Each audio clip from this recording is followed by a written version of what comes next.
الحمد لله رب العالمين وصلى الله وسلم على رسوله الكريم ونبيه الأمين وعلى آله وأصحابه أجمعين. أما بعد فأعوذ بالله من الشيطان الرجيم. بسم الله الرحمن الرحيم. وَإِن تَعُدُّوا نِعْمَةَ اللَّهِ لَا تُحْصُوهَا إِنَّ الْإِنسَانَ لَظَلُومٌ كَفَّارٌ. وقال الله تعالى وَإِن تَعُدُّوا نِعْمَةَ اللَّهِ لَا تُحْصُوهَا إِنَّ اللَّهَ لَغَفُورٌ رَحِيمٌ. اللهم صل وسلم على النبي وعلى آله وأصحابه وبارك وسلم عليه. میرے بزرگوں، محترم بھائیوں اور معزز نمازیوں، اہل اعتکاف، اہل صیام اور رمضان، بہت ہی خوشی کا مقام ہے، پرمسرت لمحہ ہے. قرآن شریف کا ختم تراویح میں ہونا اور 20 رکعت تراویح ہونا، یہ جمہور صحابہ، جمہور تابعین اور تبع تابعین، مجتہدین، محدثین، امت مسلمہ کا متفق عمل ہے. ائمہ میں ایسے ہیں جو اس سے زیادہ کے قائل ہیں. امام مالک کے نزدیک تراویح کی نماز 36 رکعت ہے، اور لیث ابن سعد کے ہاں 40 ہے، اسحاق ابن راہوے حنظلی کے ہاں 48 ہے. وہ ایسا رات لگے رہو. وہ کہتے ہیں رمضان کی راتیں سونے کے لیے نہیں ہے، جاگنے کے لیے ہے. اللہ تعالیٰ نے کہا ہے کہ شہر رمضان الذی انزل فیہ القرآن، اس مہینے میں تو میں نے قرآن شریف نازل کیا ہے. تو امت کا فرض ہے کہ قرآن کے نزول کا شکر ادا کریں. مکہ مکرمہ میں ہر 4 رکعت کے بعد لوگ اٹھ کے طواف کرتے تھے، ایک طواف.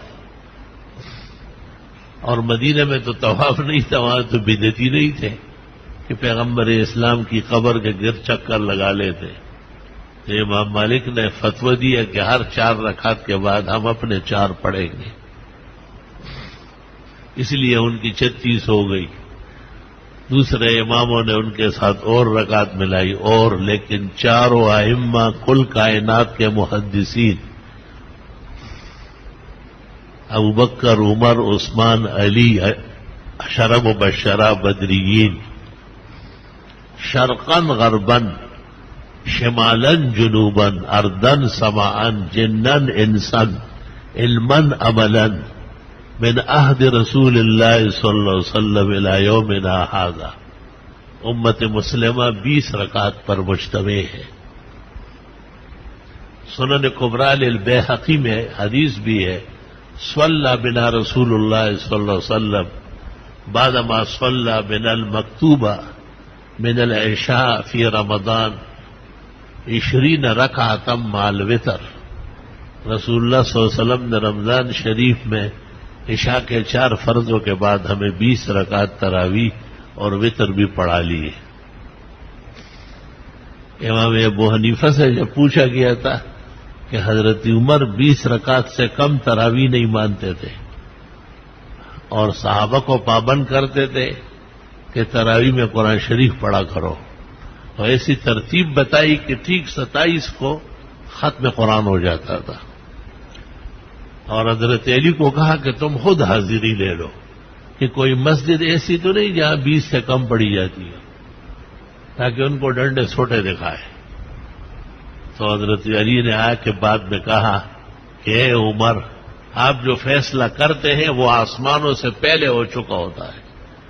میں نے کوئی مسجد نہیں پائی جس میں رمضان شریف میں عشاء کے 4 فرضوں کے بعد 20 رکعت تراویح اور 3 وتر کی جماعت نہ ہو رہی ہو. امام مالک نے اس واقعے کا کچھ حصہ موطا میں نقل کیا ہے. اور الینابی فی صلاۃ التراویح میں امام کعبہ ہمارے حمید جو موجود ہے امام اعظم ہے، ان کی ایک کتاب ہے 20 رکعت تراویح پر. اور اہل عرب کو درس دیا ہے کہ گمراہی سے بچو، بے ہمتی سے توبہ کرو، اور یہ 8 اور 12 رکعت کی بے دینی چھوڑو، اور تراویح 20 رکعت ہے۔ اس کتاب کا نام ہے الینابی فی صلاۃ التراویح، اس میں بھی یہ واقعہ مفصل ذکر ہے، اور جامع المزمرات میں بھی مکمل واقعہ موجود ہے۔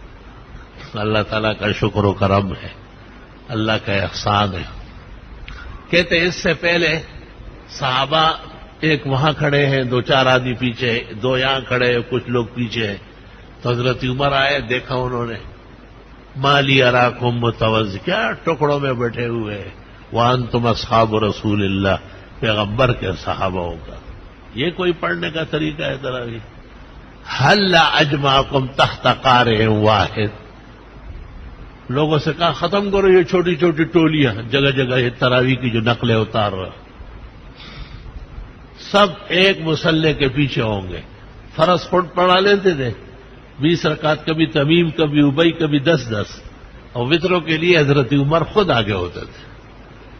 السراج الوہاج، فتاوی معتبرہ، فتاوی عالمگیری، 500 علماء نے متفق قلم سے لکھا ہے، فصل فی قیام رمضان جلد اول۔ تو حضرت علی نے مدینہ منورہ میں، مکہ میں اور کوفہ میں تمام مساجد دیکھی، اور ہر مسجد میں 20 رکعت تراویح ہے اور قرآن پڑھا جا رہا ہے۔ تو دروازے پر کھڑے ہو کر کہا خدایا عمر کی قبر روشن کر دے جیسے ہماری مسجد منور فرمائی۔ تراویح کی بڑی شان ہے، بڑی شان و شوکت ہے۔ اس سے کم کی باتیں کرنے والوں پر شیطان کا اثر ہے۔ یہ تو ہر شخص جانتا ہے کہ 8 رکعت اور 10 رکعت سے کوئی پتہ ہی نہیں چلتا، اور 20 رکعت تو بہت بڑی نماز ہے، اور اس میں قرآن شریف بھی جب ہر رکعت میں 20 آیات پڑھی جاتی ہے، اور یکم رمضان سے شروع ہو جائے تو 27 کو قرآن شریف مکمل ہوتا ہے۔ فتاوی تارخان میں لکھا ہوا ہے۔ صحابہ میں ایسے لوگ ہیں اور تابعین میں بھی جو اللہ کو حاضر ناظر کر کے قسم کھاتے تھے کہ لیلۃ القدر صرف اور صرف 27ویں رات، اور لوگوں سے کہتے تھے ادھر ادھر خواہ ٹانگیں نہ ہلاؤ، بس یہ طے شدہ رات ہے۔ اور چاروں مذہب کے فقہاء میں نے دیکھے کہ وہ کہتے ہیں کہ آپ ختم قرآن اگر کوئی عذر نہ ہو تو 27ویں کو کیا کرے۔ جامع المزمرات میں تو لکھا ہے کہ بغیر عذر کے جو 17 کو، 15 کو اور 19 کو، 21 کو، 23 اور 25 کرتے ہیں ہم آثمون، یہ گناہگار ہوں گے، لیلۃ القدر سے محروم ہو رہے ہیں خواہ۔ اور ایک نقطہ اور عجیب لکھا ہے کہ اتنا بڑا عمل 20 رکعت کا اور ختم قرآن کا، جب یہ سب اکٹھے ہو گئے تو لیلۃ القدر ملی گئی، مبارک ہو۔ صحابہ و تابعین کہتے تھے کہ ان لوگوں کو مل گئی، یہی لیلۃ القدر ہے کہ سب سے بہترین عمل ہوگا۔ کس حیثیت سے لیں گے تو حیران ہو جائیں گے۔ ابھی مجھے مزمل بھائی نے بتایا کہ امام بخاری کا قصہ تو ان لوگوں کو سناؤ۔ امام بخاری کا قصہ تو بہت مشکل ہے۔ وہ جب رمضان شروع ہو جاتا تھا تو پہلی رات کو ایک قرآن خود پڑھ لیتے تھے تراویح میں، پورا قرآن مکمل ایک تراویح 20 رکعت میں، اور پھر اگلی رات سے محلے والوں کے ساتھ نماز پڑھتے تھے۔ 27 کو ختم ہوتا تھا، 27 کے بعد پھر 28، 29، 30 پھر ختم، اور روزانہ سحری سے لے کر مغرب تک ایک قرآن مکمل، اور افطار ایسا لگاتے تھے جیسے بادشاہ کا دسترخوان سجتا ہو، اور ادھر سے ادھر سے لوگوں کو بلاتے تھے کہ میرا قرآن مجید ختم ہوا ہے، ابھی دعا کروں گا میں۔ ختم قرآن کی دعا بھی بہت بڑی دعاؤں میں سے ہے۔ آسمان کے نیچے اور زمین کے اوپر سب سے آسان عمل اور سب سے مبارک عمل وہ قرآن شریف کا ہے۔ یقین کر لو میں بعض مسائل میں ادارے کے پریشان تھا، کچھ گرانی تھی اور بس میں کچھ تھا نہیں، تو مجھے کسی نے خواب میں کہا کہ اگر آپ کو کوئی اور شخص ایسا پریشان ملے تو آپ کیا علاج بتائیں گے؟ میں نے کہا میں اس کو کہوں گی قرآن شریف بہت پڑھو۔ تو کہا اس پر عمل کرو نا۔ میں نے اہتمام کیا، روزانہ طالب علموں کو دفتر کے سامنے بٹھاتا تھا اپنے سامنے ایک قرآن شریف پڑھواتا تھا اور باقاعدہ ان میں تحفے بھی تقسیم کرتا، تعاون بھی، تاکہ ان کے دل سے دعا اچھی نکلے۔ 30 قرآن جب مکمل ہوئے تو وہ کام خود بخود ہو گیا۔ وہ لوگ اندر آئے اور مجھے کہا آپ کو مبارک ہو، یہ آپ کے حق میں ہے، ہم آپ کے حق میں دستبردار ہیں۔ قرآن شریف جیسے عمل میں نے نہیں دیکھا ہے۔ یہی وجہ ہے کہ احادیث سے پتہ چلتا ہے کہ قرآن شریف پڑھنے والا یہ قبر میں بھی قرآن شریف پڑھتا ہے۔ ایسے بہترین صلاحیتوں کے لوگ بھی ہیں۔ رسول اللہ صلی اللہ علیہ وسلم کو ترمذی میں اطلاع دی گئی، حضرت ہم نے خیمے لگائے رہنے کے لیے، کہیں سے قبرستان تھا اور اندر سے سورۃ ملک کی آواز آ رہی، آپ نے فرمایا انہا تنجی من عذاب القبر، سورۃ ملک جب پڑھی جاتی ہے تو قبر کا عذاب نہیں ہوتا۔ تفسیر روح المعانی میں علامہ آلوسی بغدادی نے لکھا ہے کہ میں نے جوانی میں یہ سنا تھا، اور اس وقت سے لے کے جب تفسیر لکھ رہے ہیں ان کی عمر 60 سال کے قریب ہے، جو یہاں پہنچے 29ویں پارے پہ، کہتے آج تک ایک رات بھی غیر حاضری نہیں ہوئی، ہر رات کو سوتے وقت سورہ ملک پڑھ کے سویا ہوں۔ تو ایسے لوگوں کو عذاب قبر کہاں ہوگا؟ اللہ تعالیٰ ان کے انتظار میں ہوتا ہے کہ یہ آئے اور ان کی قبر کو جنت بنا لو۔ اللہ تعالیٰ کو قبر جنت بنانا ایسا آسان ہے جس کی کوئی مثال دنیا میں نہیں ہے۔ اس لیے حدیث میں ہے یہی قبر جنت کا باغ بھی ہے اور یہی قبر جہنم کا گھڑا بھی ہے۔ اگر کامیاب نہیں ہوئے اور ایمان و اعمال میں فیل ہو گئے تو بہت تکلیف کی جگہ ہے قبر، اور اگر ایمان و اعمال میں سرفراز نکلے تو قبر پہلی جگہ ہے جس میں مسلمان کو اخروی عزت اور نجات نصیب ہوتی ہے۔ اللہ تعالیٰ ہم سب کو نصیب فرمائے۔ کس کس کام کے لیے قرآن مجید پڑھا جاتا ہے؟ بھئی کوئی بیمار ہے، آپ قرآن شروع کر لیں، آپ ذرا دیکھ لیں، علاج آسان ہو جائے گا، ڈاکٹر مہربان ہو جائیں گے، دوائیاں ناممکن سی نکل آئے گی، ہمت بڑھ جائے گی۔ اگر خدا نے لکھا ہے موت برحق ہے، عزت کے ساتھ بیمار کا جانا بھی معمولی بات نہیں ہے۔ اللہ،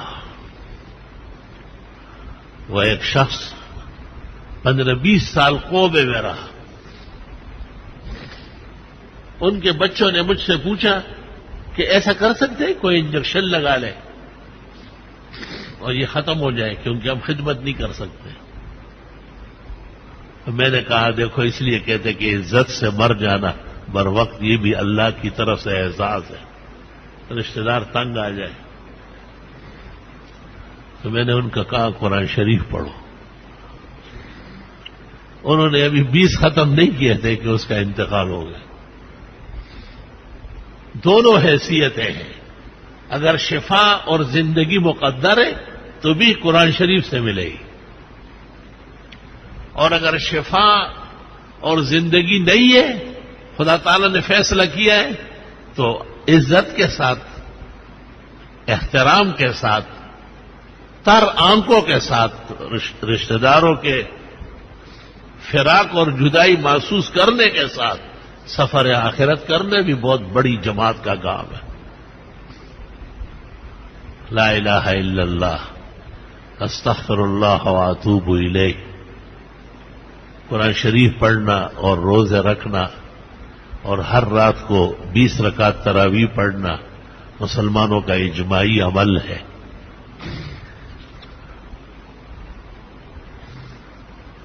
میں نے کعبے کے امام سے ایک خطبہ سنا اور میں بڑا دنگ رہ گیا۔ وہ جمعہ پڑھا رہا تھا، خطبہ دے رہے تھے، اور اس میں انہوں نے یہ باتیں شروع کر دی کہ جن لوگوں کے بیمار ہوتے ہیں تو قرآن مجید پڑھتے ہیں شفا کے لیے، غلط، قیدی کو رہا کرنے کے لیے اور قرض اتارنے کے لیے، گھر کو مبارک کرنے کے لیے۔ میں بڑا حیران ہو گیا کہ یا اللہ، ایک حدیث میں آیا ہے کہ قرآن مجید کے قرآن ہونے کا انکار سب سے پہلے کعبے کے منبر پہ ہوگا اور اس کے بعد قیامت برپا ہو جائے گی۔ میں نے اس کا پورا خطبہ سنا اور دو چار بڑے علماء سے پوچھا کہ آپ نے امام کا خطبہ سنا؟ انہوں نے کہا سنا. میں نے کیا کہہ رہا تھا؟ کہ بس اللہ حفاظت فرمائے. میں نے اس کو پیغام سینڈ کیا کہ اتفاق سے میں بھی حج میں موجود تھا.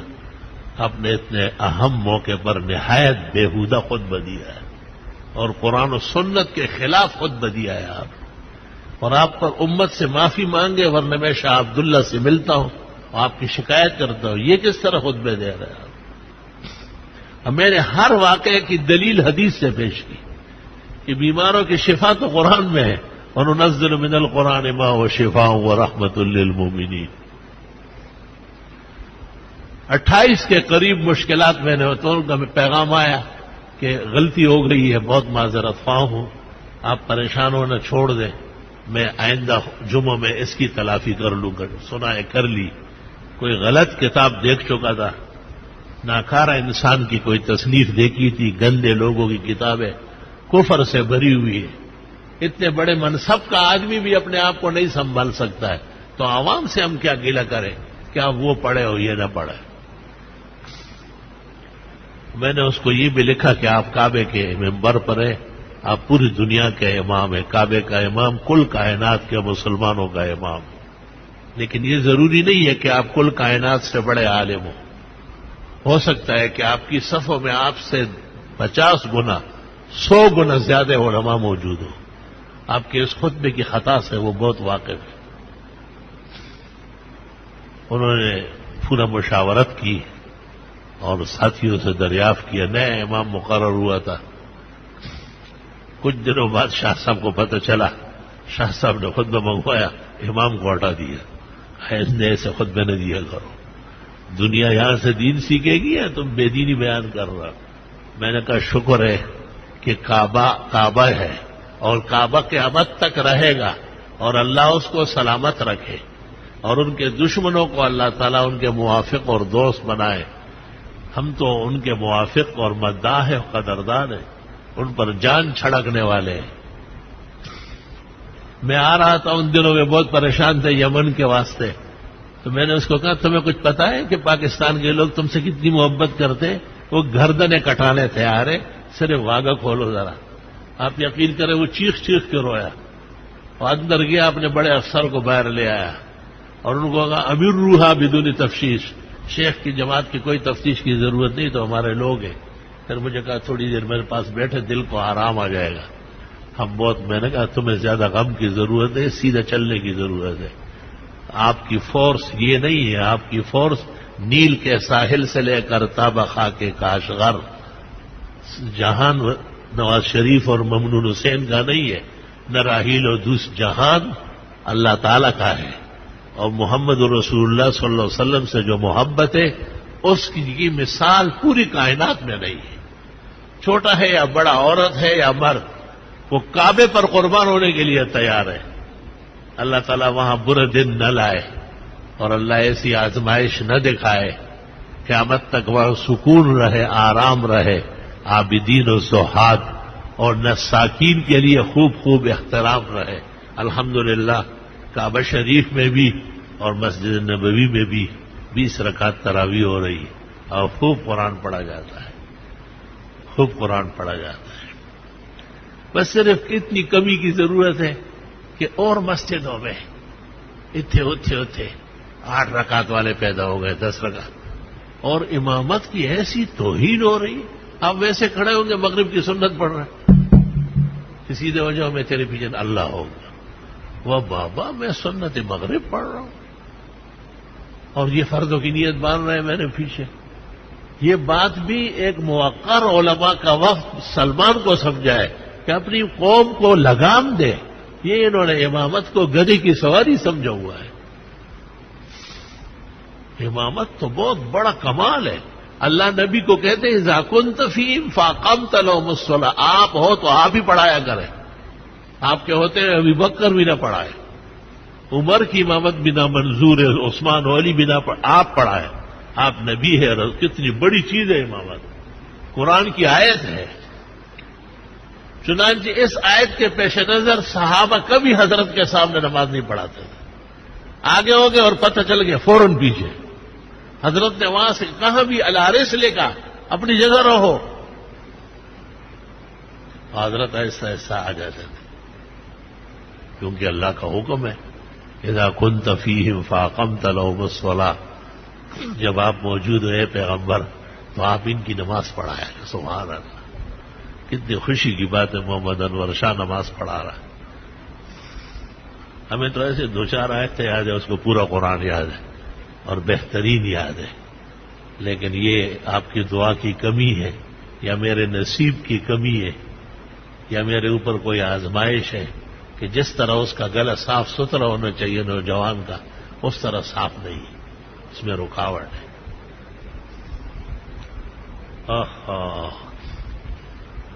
گو نالا نارسا ہو نہ ہو اس میں کچھ اثر، میں نے تو درگزر نہ کی جو مجھ سے ہو سکا.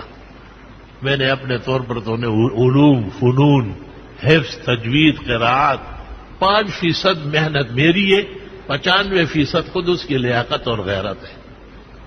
میری محنت کی حیثیت 5% ہوگی کیونکہ میں خود ممبر و محراب کا ہمیشہ قدردان رہا ہوں. ساری کتابیں جو اونچی کتابیں ہیں الحمدللہ وہ شوق و ذوق سے پڑھاتا ہوں. جہان کے طلباء جو سفر کر کے یہاں آتے عاجز اور فقیر سے پڑھنے پر فخر و شکر کرتے. تو مجھے بیٹے کو بہت زیادہ پڑھانے کا وقت نہیں ملا. بس اتنا تھا کہ جس جماعت میں یہ ہوتا تھا اس میں ایک سبق میں پڑھاتا تھا. اولا میں، ثانیہ میں، ہر کلاس میں. دور حدیث میں تو بخاری ترمذی ہماری اسباق ہے الحمدللہ، اور یہ خود عبارتیں پڑھتا تھا.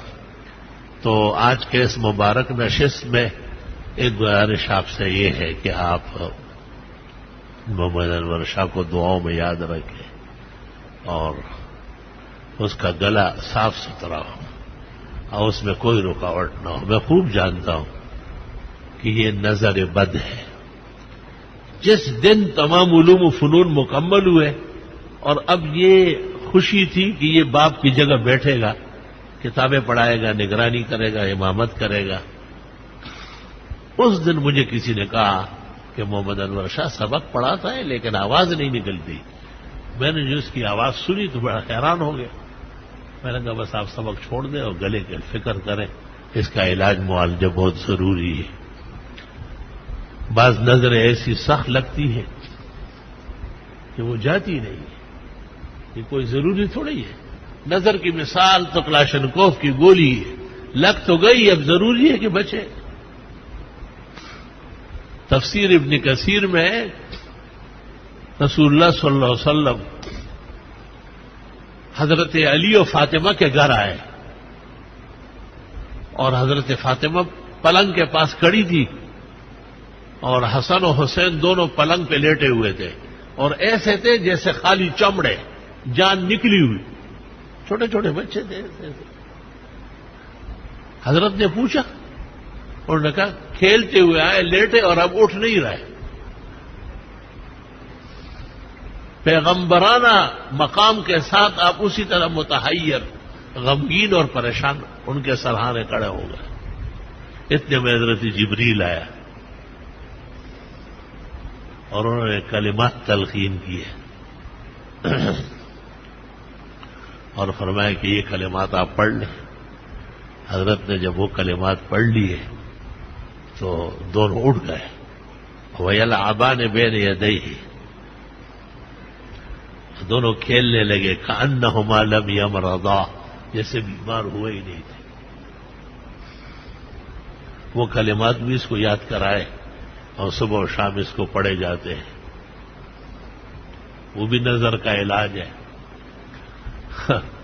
ایک پیغمبر نے اپنی قوم کو دیکھا، اوہو کتنے اچھے لوگ ہیں میرے ساتھ.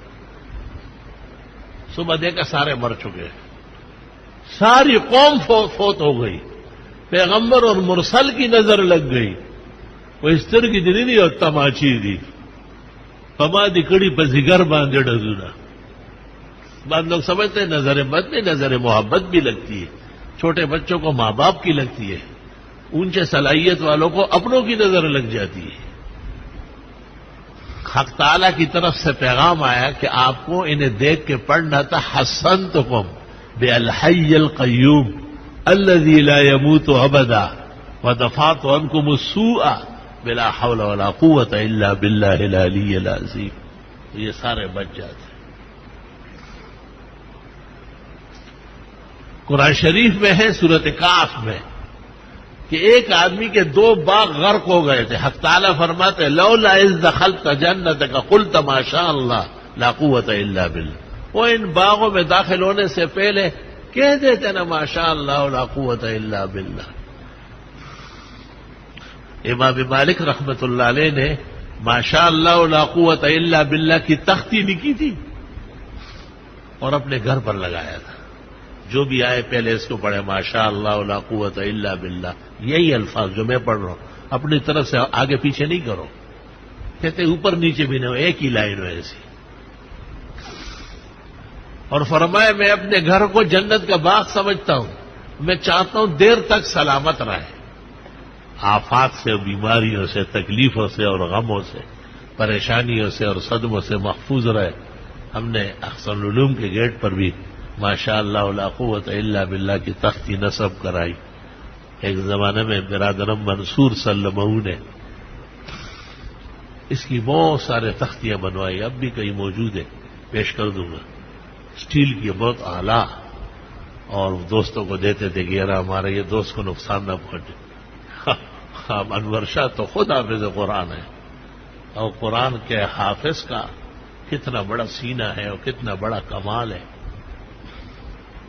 حدیث شریف میں ہے جنت کے جنت درجات جب بڑھ جائیں گے تو اللہ تعالیٰ پوچھیں گے کہ یہ کون لوگ ہیں. سب معلوم ہے لیکن عدالتی نظام ہے نا. یہ حفاظ ہے. تو ان سے کہا جائے گا کہ آپ کے درجے سب سے زیادہ ہے کیونکہ آپ کو میری کتاب یاد ہے. میرے بعد جو درجہ ہے وہ حافظ کا ہے, اللہ تعالیٰ کہے گا. اور ان سے فرشتوں سے کہا جائے گا کہ جتنی آیتیں پڑھے ہر آیت پر ایک درجہ دیتے رہو. بعض روایت میں ہے کہ انبیاء اور حفاظ کے درجات برابر ہو جائیں گے, اور بعضوں نے کہا نہیں حفاظ باللفظ مقدم ہے اور علماء بالمعانی والمصادیق متقدم.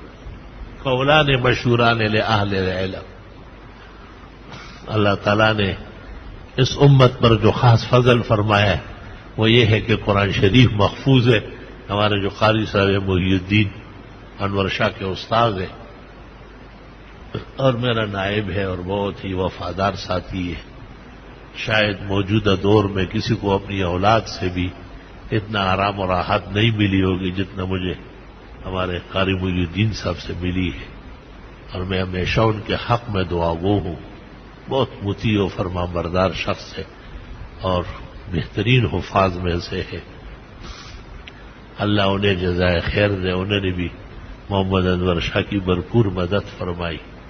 اللہ ان کی دونوں جہانوں میں مدد فرمائے. یہ باتیں میں نے آپ سے اس لیے کہی کہ کتنی بیماریاں ہیں, کتنی تکلیفیں ہیں, کتنے رنج و غم ہے, اور درمیان میں ہم ہے اور چند سانس سے پوری ہو رہی ہے. تو ہم وقت متفکر ہونا چاہیے, نمازوں کے لیے بھی, دعاؤں کے لیے بھی, تلاوت کے لیے بھی. صدقات اور خیرات بے حساب دیا کرو, بہت زیادہ گنو نہیں, بغیر گنتی کے بنڈل دیا کرو. روح البیان میں لکھا ہے کہ حضرت عیسیٰ ایک جنازہ پڑھنے گئے, حق تعالیٰ نے کہا جنازہ پڑھا اور فوراً نکلو یہاں سے, اس پوری بستی کی تباہ ہونے کا فیصلہ کر چکا ہوں. عیسیٰ علیہ السلام نے وہ جنازہ پڑھایا, وہ مردہ دفن ہوا, اور عیسیٰ علیہ السلام وہاں سے بھاگے. اپنے متبعین کو بھی کہا. کافی دن گزر گئے اور وہ بستی اپنی جگہ ٹھہری رہی. جیسے لوگوں کی بہت کوششوں کے باوجود کراچی قائم دائم ہے, اور انشاءاللہ قائم دائم رہے گی, اور اللہ اس بار آفت مصیبت سے بچائے گا. اور وہ دن دور نہیں ہے کہ 20-25 سال پہلے جیسے کراچی امن کا گوارا ہو. عیسیٰ علیہ السلام نے حق تعالیٰ سے پوچھا کہ یہ کیا معاملہ تھا, آپ نے تو اتنے سختی سے مجھے دوڑایا وہاں سے, بستی پوری قائم ہے. حق تعالیٰ نے کہا آپ کو جلدی جاتے ہوئے لوگ سمجھ گئے. ہر فرد نے صدقہ کیا, آٹا, چینی، نمک، اس کو کہتے ہیں صدقہ فی کل شے، پکی ہوئی روٹی، باسی روٹی، آٹا، اناج، گندم، ہر چیز میں سے جس کا جو بس تھا وہ فقراء مساکین کو دیتے گئے. اور میری عادت ہے کہ جہاں صدقات و خیرات ہو وہ ہمیں عذاب نہیں بیٹھتا. اس لیے ان کے صدقے خیرات کے پیش نظر اللہ تعالیٰ نے کہا مجھے شرم آئی کہ میں یہاں عذاب بھیج دوں. میں نے عذاب کا فیصلہ واپس کر لیا. اب کبھی یہاں گرمی اور لوڈ شیڈنگ ہوتی ہے، لوگ مرتے ہیں، کبھی یہاں سے اٹھ کے پشاور میں مر جاتے ہیں. کبھی ٹرین جو ہے نا وہ ٹھیک ٹھاک قیمتی لوگوں پر مشتمل وہ نہر میں گر گئی. اور کیا تماشے ہیں، بس اسکرین دیکھنا اور عذاب سر پر لینا برابر ہے. بس غموں کی خبریں ہیں جو ہر وقت سنتے رہو، لیکن فکر کوئی نہیں کہ وزیر اعظم اعلان کرے کہ سب لوگ بھرپور صدقات خیرات کریں، خود بھی کرے، اور کربوں اربوں کے مالک ہے، اور پتہ نہیں کیا کیا تماشے ہیں ان کے. جب بھی کوئی کرپشن کا مسئلہ نکلتا ہے تو کہتے صبر کرو کہ وزیر اعظم ہی بنا ہے. مالدار آدمی کا اس لیے ایمان خطرے میں ہوتا ہے. مال بہت زیادہ حلال ذریعے سے نہیں جمع ہوتا ہے. حلال ذریعے کا جو مال ہوتا ہے وہ بہت محتاط کنٹرول ہوتا ہے. یہ بے حساب سارے ملکوں میں ہر جگہ مال سرائے، ہر جگہ سرائے محال، اور یہ لوگوں کا خون پیپ اور لوگوں کی زندگی اور ان کی عزت کے مسائل پیدا کر چکے ہیں. اللہ تعالیٰ ہر اس شخص کو عزت دے جس کی کمائی حلال کی ہے، اور جس کی حرام کی ہے اس کو توبے کی توفیق دے، کیونکہ ابھی تو جان نکلی نہیں ہے.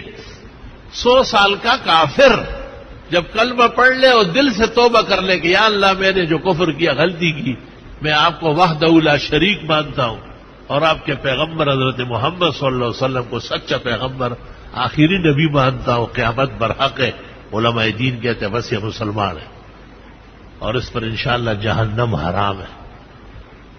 لیکن اگر آدمی زندگی میں امانتداری نہ کرے، خیانت کرے، صداقت سے پیش نہ آئے، جھوٹ بولتا رہے، حرام اور حلال کا فرق نہ کرے، تو مصیبت یہ ہے کہ اگر دودھ میں 2 قطرے بھی مود کے ڈلے تو دودھ نہیں رہتا ہے، وہ پلیت ہو جاتا ہے. اس لیے علماء دین کہتے ہیں کہ زکوٰۃ روکنا کسی وجہ سے ہو سکتا ہے، ورنہ اپنے مال تباہ کرنے کی کوشش شروع کر دیا ہم نے. اور زکوٰۃ جو کل نکالنی ہے ابھی نکالو، زیادہ جلدی نکالو. کیوں؟ زکوٰۃ اگر مال میں رہ گئی اور وہ تقسیم نہ ہوئی تو جو آپ کا حلال مال ہے وہ بھی جائے گا، اس کے لیے بھی شگاف اور کھڈا نکل آئے گا. قرآن شریف سورۃ روم میں ہے، یہ سمجھتے ہیں سود بڑھاتا ہے، اور میں سود تو گھٹاتا ہے، تو کہ میں چاہتا نہیں اس کو غرق کر دوں گا اس سود خوروں کو. اور یہ سمجھتے ہیں کہ زکوٰۃ اتنے لاکھوں کروڑوں کی نکلتی ہے، رقم کم ہو رہی. فرمایا نہ، میں کہتا ہوں زکوٰۃ کی وجہ سے مال بڑھے گا. میں ان کے ساتھ ہوں، وہ میرے نام پہ خرچ کرتے ہیں. تو میرے بزرگوں اور بھائیوں، یہ مشہور مسائل ہے، صرف انداز نیا ہے اور اس میں بہت احتیاط کے ساتھ آپ نے آگے بڑھنا ہے. اور ہمارے وزیر اعظم کے لیے بھی، صدر کے لیے بھی، آرمی چیف کے لیے بھی، اور بھی جو ذمہ داران ہیں ملک کے، ان کے لیے بھی دعائے خیر ضروری ہے. ہم پر اور ملک کے لیے ان کے ساتھ بھی احسان کرنا ہے.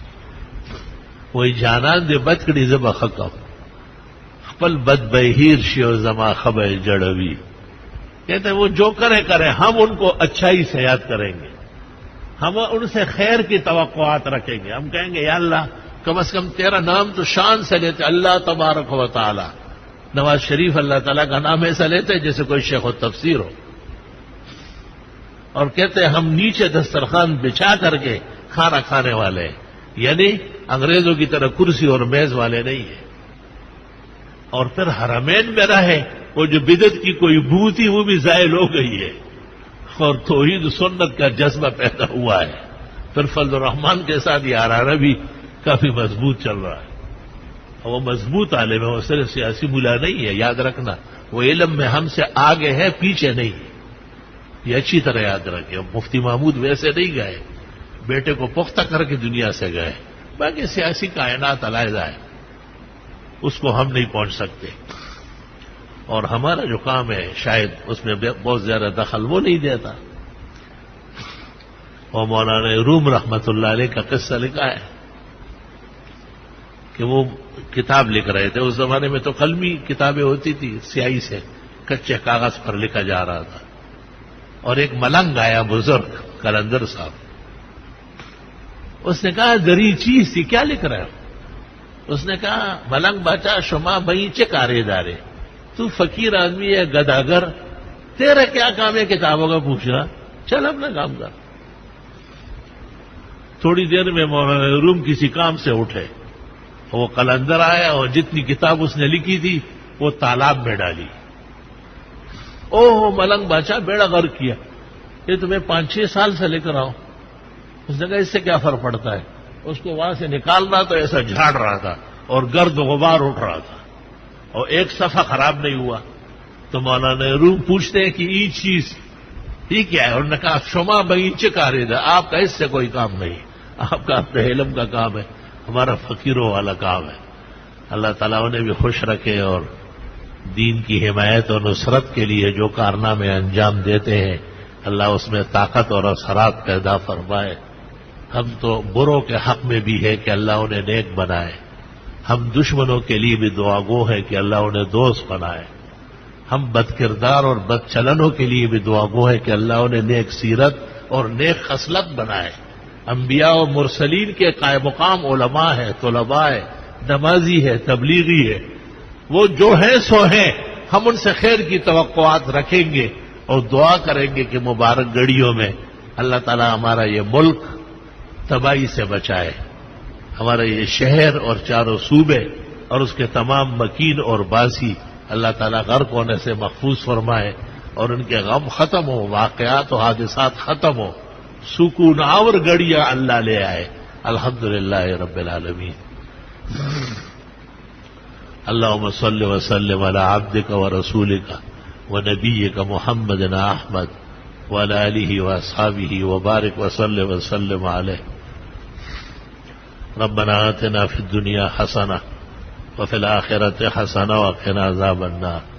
اللہم انا نسألک العفو والعافیہ فی الدنیا والآخرہ.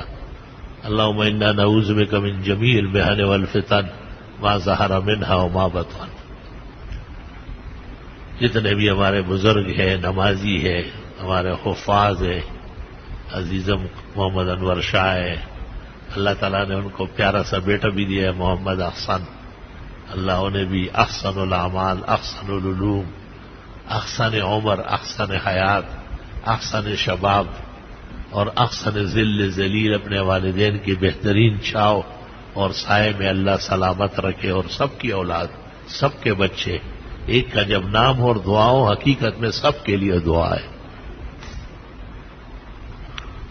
مجمع میں یہ طاقت ہوتی ہے کہ آدمی ایک کے لیے دعا کرے, وہ دعا ملائک سب پر بانٹ دیتے ہیں کہ سب ہاتھ اٹھائے ہوئے ہیں, سب کہتے ہیں ہم محتاج ہیں. اللہ تعالیٰ قاری محی الدین صاحب کی عمر میں بھی برکت دے اور ان کی حفظ کی قوت مزید بڑھائے, ان کے بچوں کی بھی, اور تمام مدرسے میں رہنے والے ہمارے ساتھی جامعہ کے ناظم ہیں, دوست خادمین ہیں, معتکفین ہیں. اللہ تعالیٰ سب کو سلامت رکھے. اور مبارک موقع ہے, قرآن شریف کا اختتام ہوا ہے. رسول اللہ صلی اللہ علیہ وسلم نے ختم قرآن کو کہا ہے نعم الرحیل المرتحل.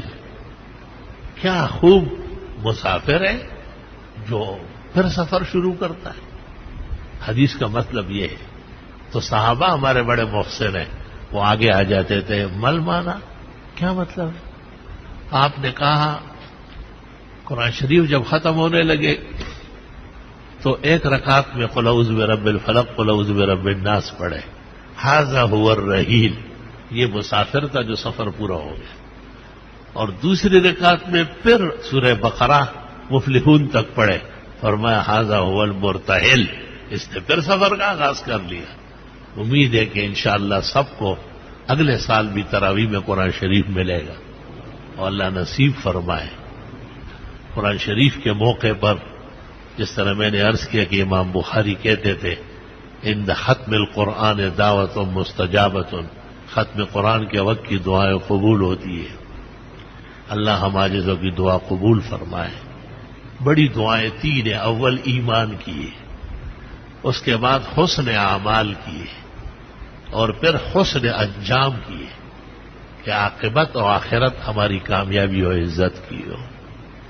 پھر تین دعائیں ہیں، اول ملک کے لیے ہے، پھر پورے شہر کے لیے ہے، پھر دینی رسومات، دینی روایات جیسے مدرسے، مسجد، علماء، طلباء، سچا جہاد و سچے مجاہدین جو قرآن و سنت کی نظر میں جہاد و مجاہد ہے، وہ اسلام کا سرمایہ ہے، کوئی اس کو آگے پیچھے نہیں کر سکتا۔ رسول اللہ صلی اللہ علیہ وسلم نے کہا میں جہاد کے لیے آیا ہوں، اور جب سے میں آیا ہوں جہاد شروع ہوا ہے۔ اگر روئے زمین ظلم سے بھر جائے تب بھی جہاد کی ضرورت ہے، اور اگر روئے زمین عدل سے بھر جائے حضرت فرماتے پھر بھی جہاد کی ضرورت ہے۔ میں مجاہدین سے بھی درخواست کرتا ہوں کہ وہ پاکستان آرمی کو اپنا مقتدا بنائے اور ان کے ساتھ الجھے نہیں، بلکہ ان کے ساتھ اچھا سلوک کرے۔ جو ہونا تھا وہ ہو گیا، اب ایک نیا ٹرپ اختیار کر لیں، اور پاکستان کے افواج سے مقننہ انتظامیہ و عسکریہ سے بھی دین کے رشتے سے گزارش کرتا ہوں کہ وہ بھی شفقت کا برتاؤ کرے، احسان کا برتاؤ کرے۔ کتنے کتنے خراب لیڈر، ناکارہ تنظیمیں دنیا میں آباد ہے اور ان کو برداشت کیا جاتا ہے، تو حکومتوں میں اور سیاسی زعماء میں اور ملک کے نظم اور انصرام میں تحمل اچھا لگتا ہے۔ کڑک سزائیں دینا اور گرفت اور پکڑنا، کبھی اس کا نقصان زیادہ ہو جاتا ہے۔ اللہ تعالیٰ رواداری نصیب فرمائے، اور پاکستان کے چپے چپے کی اللہ حفاظت فرمائے، پاکستان کے سرحدات کی اللہ حفاظت فرمائے۔ یاد رکھنا، ہمارا ملک جیسے ہماری مسجد ہے، ہمارا ملک جیسے ہمارا مدرسہ ہے۔ ملک امن سے رہے تو مدرسے رہیں گے، پاکستان کا وجود قائم رہے تو مسجدیں سرسبز و شاداب ہوگی۔ ہندوستان کے مسلمانوں کو دیکھو، چند لمحوں میں کیا کچھ پیش آ جاتا ہے۔ آپ وہاں کے عقل مندوں سے بات کر لیں تو پتہ چلے گا میڈیا میں وہ اتنے ننگے نہیں ہیں جیسے ہمارے میڈیا بہت زیادہ اظہار رائے کے بہانے ہوارگی کا مرتکب ہے۔ پاکستانی میڈیا جو ہے کہتی یہ ہے کہ اظہار رائے، حقیقت میں ہوارگی کا مرتکب ہے۔ فحش پروگرام، براہنہ پروگرام، اسلام کے دشمنوں کے پروگرام اس کو اچالیں گے، نہ اس شان سے درس آگے بڑھاتے ہیں، نہ علماء کے خطبے دیتے ہیں، نہ ان کے جوابات شائع ہوتے ہیں۔ اللہ تعالیٰ ان میں بھی اچھے لوگ کامیاب کرے، اور اللہ پاک اس میڈیا کو بھی لگام دے اور اس کو واقعی جمہوریت اور اظہار رائے کے ساتھ اسلام کے خادم بنائے، دین کا خادم بنائے، انسانیت کی ہمدردی اور عزت ان کو نصیب فرمائے۔ انسانیت کو سبوتاژ کرنے کے جو ناکارہ جراثیم ہے، اللہ تعالیٰ ان تمام لوگوں سے یہ دور فرمائے۔ جتنے بیماران ہیں اللہ تعالیٰ ان کو صحت شفا دے، جو مر چکے ہیں اللہ ان کی مغفرت فرمائے، جتنے حاضرین ہیں اور ان کے غائبین ہیں اللہ تعالیٰ سب کی دعا قبول فرمائے، اور اس مجلس خیر کی مناسبت سے اللہ تعالیٰ سب کو مالا مال فرمائے۔ مجھ عاجز کے لیے بھی دعا کرے، اعتکاف میں بھی ہوں، میرے فقیر کا کیا اعتکاف ہوگا، ٹوٹا پھوٹا۔ بس وہ کسی ہندوستانی سے پوچھا نا کیا حال ہے، اس نے کہا چل چلا ہوئے، چل چلا ہوئے۔ اور اب تکلیف نماز میں بھی پیش آ جاتی ہے، کبھی آپ کو قرات سے بھی اندازہ ہوتا ہے کہ سانس پر دباؤ ہے۔ تو ایک تو صحت کی بھی دعا کرے، اور یہ دعا بھی کرے کہ اللہ تعالیٰ محمد انور شاہ کو کامل و اکمل صحت دے۔ ان کی بہنیں ہیں، بہنوئی ہے، والدہ ہے، نانا ہے، اللہ تعالیٰ ان سب کو مالا مال فرمائے۔ ان کے اساتذہ ہیں، جامعہ کے استاذ ہیں، مدرسین ہیں، خادمین ہیں، ناظمین ہیں، اللہ تعالیٰ ان سب کو مالا مال فرمائے، شکر و احسان نصیب فرمائے۔ ہمارے جتنے نمازی ہیں اور محلہ ہے اللہ ان پر رحمتوں کی بارش فرمائے، تمام گھروں کو دین کے گھر بنائے۔ بے دین لوگ جو قریب آئے ہیں اور شرک و بدعت پھیلاتے ہیں اللہ ان کے شر اور فساد سے مسلمانوں کے عقائد و اعمال محفوظ فرمائے۔ اللہ سبحانہ و تعالی احسن العلوم، احسن المدارس، احسن المقاصد، احسن الدراسات، جامع مسجد امام ابو یوسف، الاحسن اسلامی فاؤنڈیشن، انٹرنیٹ کا شعبہ جو 75-80 ملکوں تک آواز پہنچانے کی کوشش کرتا ہے، ماہنامہ الاحسن جو ادارے کا سچا ترجمان ہے، اور ان کے کارپردازان اور تمام شاخ و خاص کر جامع عثمان و مسجد طاہر اور نوری آباد میں جو نظم و ضبط شروع ہے، ارادہ ہے کہ منصور بھائی کی آمد پر حضرت اقدس فقیہ الامہ محمود الملت والدین حضرت مولانا مفتی محمود صاحب کے ایصال ثواب کے لیے اور ان کی یادآوری میں ایک جامع مسجد المحمود نوری آباد 50 ایکڑ میں بننے لگی۔ اس کے لیے بھی تیاری کرو، پیسے خزانے سے نکالو، اور بینک بیلنس پڑ رہے ہیں تو بچے نہیں دے گا، نقصان ہونے کا اندیشہ ہے۔ دین پر خرچ ہو جائے تو اللہ خوش ہو جاتا ہے، اور ہمت کرنی پڑتی ہے، ہمت ہی مومن کا سرمایہ ہے۔ اس لیے علماء کہتے ہیں کہ مسلمان اسباب کا جنگ ہارتا ہے، عزائم کا جنگ نہیں ہارتا۔ کیوں؟ اسباب تو کم و زیادہ ہو سکتے ہیں، مسلمان ملکوں کے پاس نہیں ہے، انگریز ان کی پٹائی لگا رہا ہے، میزائل اور بم مار رہا ہے، لیکن بلند عزائم مومن کا بہت بڑا سرمایہ ہے۔ اللہ تعالی ہمارے ارادے بلند فرمائے، ہمیں بلند اعمال اور نیکیاں نصیب فرمائے، جو جس درد اور کرب میں ہے اللہ اس کی دستگیری فرمائے۔ عاجز اور فقیر کو بھی کمال صحت، کمال سلامتی۔ ہمارے یہ بھائی ہے نفیس بھائی، ان کا پورا خاندان ہے، ہمارے یوسف بھائی ہے، سہیل ہے، عبد الغنی ہے، عمر بھائی ہے، یہ سب کے سب دین کے شاہ سوار ہیں، بیگان صاحبان ہیں، اور کتنے رفقا ہیں، اور کتنے زملاء ہیں، کتنے اخلاء ہیں۔ ایک کام جو دین کا چلتا ہو، نبی کے بعد صحابہ بھی مل کر کرتے ہیں، تابعین مل کر کرتے ہیں۔ چاروں ائمہ دیکھو برحق ہے، لیکن ہر ایک کے فقہ کی روایتیں مختلف ہیں، انداز دوسرا ہے، لیکن عقل مندوں نے غور سے دیکھا تو فرمایا دا سلور واڑا مذہب سر یہودی او ما ہوتا پھکے پیدا کرو اختلاف۔ یہ چاروں مذاہب حقیقت میں ایک ہے، اور آپ اور ہم نے کمکلی کی وجہ سے ان کو علیحدہ علیحدہ سمجھا ہے۔ سب دین کے ستون ہیں، دین کے پیغامبر ہیں، دین کے ترجمان ہیں، دین کے رہبر ہیں۔ اللہ تعالیٰ بہترین اعمال، حسن انجام، خاتمہ بالخیر و ایمان نصیب فرمائے، قبر جنت کا باغ بنائے، منکر نکیر کے سوال کے جواب میں ثابت قدمی نصیب فرمائے،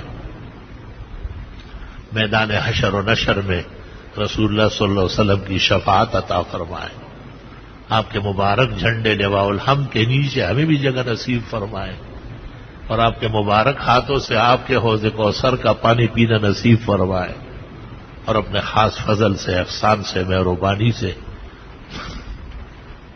جنت الفردوس نصیب فرمائے، القدس کو آزاد فرمائے، چیچنیا، بوسنیا، الجزائر، کوسو، موریتانیا، مصر، شام، برما، رنگون کے مسلمانوں کو عزت دے، فتح دے، نصرت دے، حفاظت دے، افغانستان اور عراق اور کشمیر میں اسلامی نظام نافذ فرمائے، کشمیر پاکستان کو نصیب فرمائے، پاکستان کو پورے عالم کے لیے نمونہ علم، نمونہ غیرت، نمونہ شجاعت اور ایک مثالی ملک بنائے۔ اللہ حرمین شریفین اور اس کے خادم حکومت سلامت رکھے، اللہ پورے عالم کے منیٹر اور سپہ سالار عربی سعودی حکومت بخیر و خوبی بلند فرمائے، محفوظ فرمائے، انہیں چھیڑنے چھاڑنے والے کو یا ہدایت دے اور یا ہلاکت دے۔ وہ ہمارا مذہبی ملک ہے، ان سے ہمارا اعتقادی تعلق ہے، قرآن کا تعلق، سنت کا تعلق، نبی کا تعلق، ایسے رشتے ہیں جو ختم ہونے والے نہیں ہیں۔ اللہ تمام رشتوں کو سلامت رکھے اور انہیں بھی عالم اسلام کے ساتھ بہترین سلوک کرنے کی ہمت عطا فرمائے، امتیاز نصیب فرمائے، فہم و فراست نصیب فرمائے، اور اپنوں کو اپنے اور پرائے کو پرائے کرنے کا ملکہ نصیب فرمائے۔ اللہ تعالیٰ حج، عمرے اور زیارات کے لیے بار بار آنا جانا نصیب فرمائے۔ جتنے حاضرین ہیں اور ان کے غائبین ہیں اللہ دعائیں قبول فرمائے۔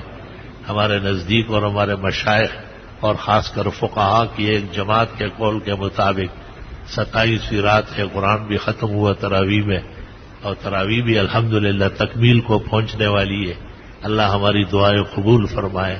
انبیاء و مرسلین، اولیاء و متقین، محدثین، مفسرین، علماء، اولیاء، صلحاء، زہاد و عباد کو جو لیلۃ القدر اور ان کی نعمتیں ملی ہمیں بھی نصیب فرمائے۔ اس مبارک رات کی وجہ سے جو بلائیں دور ہوئی، جو بیماریاں ختم ہوئی، جو تکالیف، رنج اور غم دور ہوتے ہیں، اللہ تعالی ہمارے بھی رنج اور غم، بیماریاں اور تکلیفیں، چھوٹی اور بڑی پریشانیاں دور فرمائے۔ لیلۃ القدر سے متعلق جتنے ابواب البر والصلہ ہے، ابواب الخیر والعدل ہے، ابواب الفضل والکرم ہے، اللہ تعالیٰ سب ہم پر واہ فرمائے، سب اللہ تعالیٰ ہمیں نصیب فرمائے۔